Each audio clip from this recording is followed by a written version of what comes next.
کوئی ایسا خطبہ ہے ہی نہیں کہ جس میں ایسی کوئی بات کہی ہو. یہ ہمارا چیلنج ہے. اس چیلنج کو ہمارے ناظرین غور سے سنیں اور جہاں سے چاہیں چیک کر لیں. 1400 سال سے ہم انتظار کرتے رہے کہ کوئی لے کر کے تو آئے ہماری کتابوں سے کوئی ایسی بات. وہ نہیں لا سکے, نہیں لا سکتے ہیں. یہ جو بات کی جا رہی ہے وہ اہل سنت کی رجال کی کتاب ہے, اس میں آئی ہے, اور اس کے علاوہ کچھ اہل سنت کی کتابوں میں آیا ہے, مگر شیعہ ایک کتاب میں بھی نہیں آیا. خاص کر مولا علی کے خطبوں کا مجموعہ ہے نہج البلاغہ. ٹھیک ہے.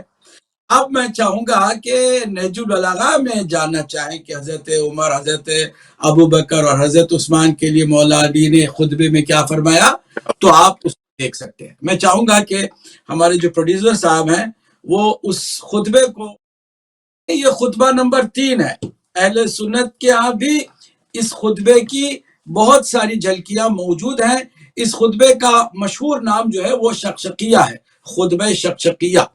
مولا علی نے اس خطبے میں جو فرمایا ذرا اس کو دیکھیے گا. وَمِنْ خُطْبَتِ لَهُ علیہ السلام وَهِيَ الْمَعْرُوفَةُ بِالشَّقِيقَةِ, شقشقیہ. یہ مولا علی کے خطبوں میں سے خطبہ ہے جو معروف ہے شقشقیہ کے نام سے.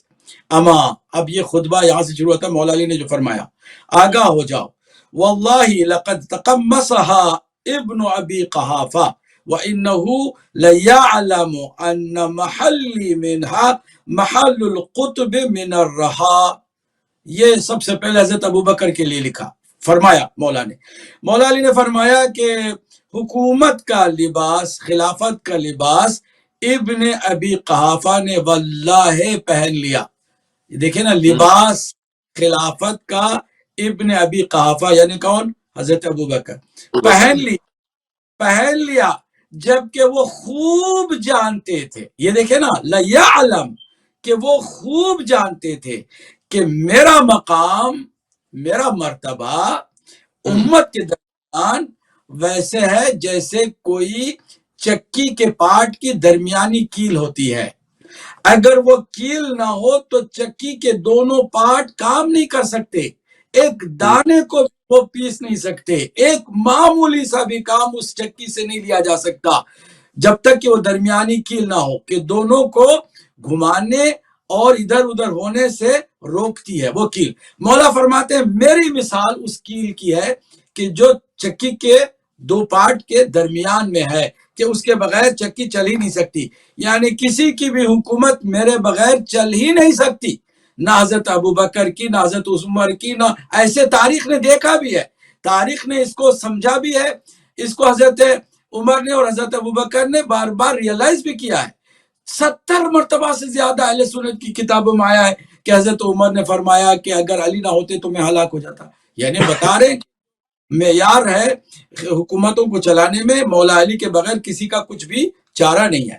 تو پہلی بات تو واضح طور پر میرے مولا نے فرما دیا حضرت ابو بکر کے بارے میں کہ انہوں نے لباس پہن لیا. لباس پہننے کا مطلب یہ ہے کہ ان کا اپنا نہیں تھا اور انہوں نے اس کام کو اپنے ہاتھ میں لے لیا.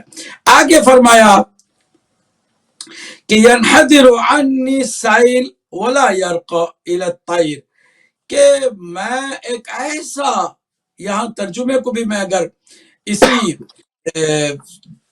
جو عبارت کو جو اردو میں ترجمہ موجود ہے نا اسی کو میں پڑھ کے سنا دوں تو شاید زیادہ لطف آئے گا, وجہ اس کے میں اپنے الفاظ استعمال کروں.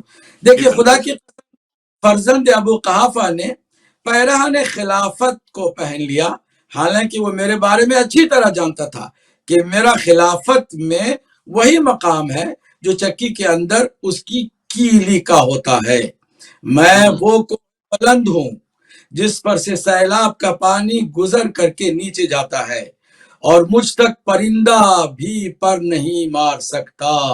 اس کے باوجود میں نے خلافت کے آگے پردہ لٹکا دیا اور اس سے پہلو تہی کر لی, یعنی میں نے صبر کر لیا, میں گوشہ نشینی میں نے اختیار کر لی, جس نے جو قبضہ کرنا تھا کر لیا, میں نے اس پر کوئی احتجاج کھل کے تلوار نکال کے نہیں کیا.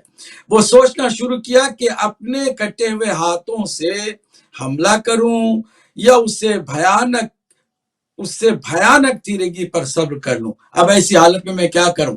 یعنی مولا علی کی شخصیت کے ہوتے ہوئے خلافت جو ہے وہ اندھیرا ہی اندھیرا ہے، تیرگی ہی تیرگی ہے.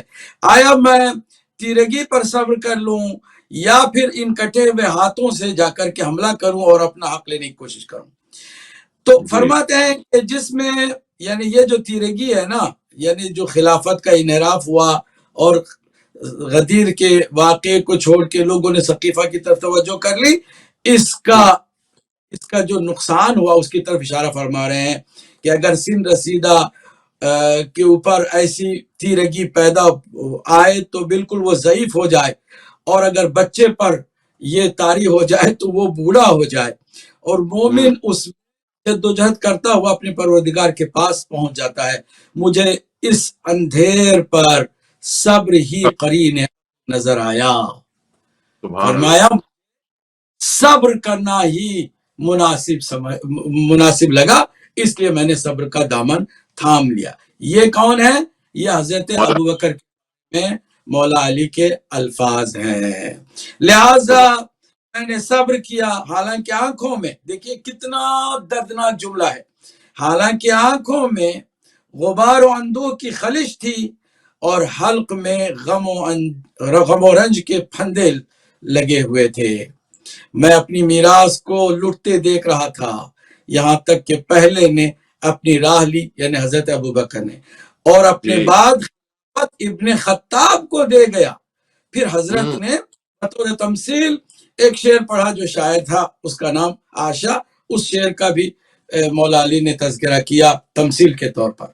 میں ابھی یہاں پر ایک بات یہ کہنا چاہوں گا، اس کی ابھی ضرورت نہیں ہے کہ میں سارا خطبہ ہی پڑھ کے سناؤں. میں نے اتنا اشارہ بات کو سمجھانے کے لیے ابتدائی خطبے کا کچھ مفہوم آپ کے سامنے واضح کیا کہ مولا علی جب واضح طور پر ایسا خطبہ دیتے ہیں، اور خطبہ شقشقیہ ہے، خطبہ نمبر 3 ہے، نہج البلاغہ، آپ آن لائن کہیں پر بھی جا کے نہج البلاغہ ٹائپ کیجئے، آپ کے سامنے آ جائے گا. اس خطبے کو آپ اپنی طرف سے دیکھیے گا، انگلش کا ترجمہ بھی موجود ہے، فارسی کا ترجمہ موجود ہے، اردو کا ترجمہ موجود ہے، اور بہت ساری زبانوں میں اس کا ترجمہ موجود ہے. دیکھیے گا اور دیکھ کر کے پھر خود ہی انصاف کیجیے گا کہ کیا مولا علی علیہ السلام دو باتیں کر سکتے ہیں؟ ایک بات یہ کریں اور ایک بات بالکل اپوزٹ کریں؟ ہرگز نہیں ہے، کیونکہ اگر وہ دوسری بات صحیح ہوتی تو اس کا مطلب یہ کہ نعوذ باللہ مولا علی اپنے آپ کو جو ہے وہ گالی دے رہے ہوتے ہیں، جبکہ ہرگز ایسا کوئی مسئلہ ہی نہیں ہے، اور نہ کوئی ایسی بات شیعہ کتابوں میں کوئی ثابت کر سکتا ہے.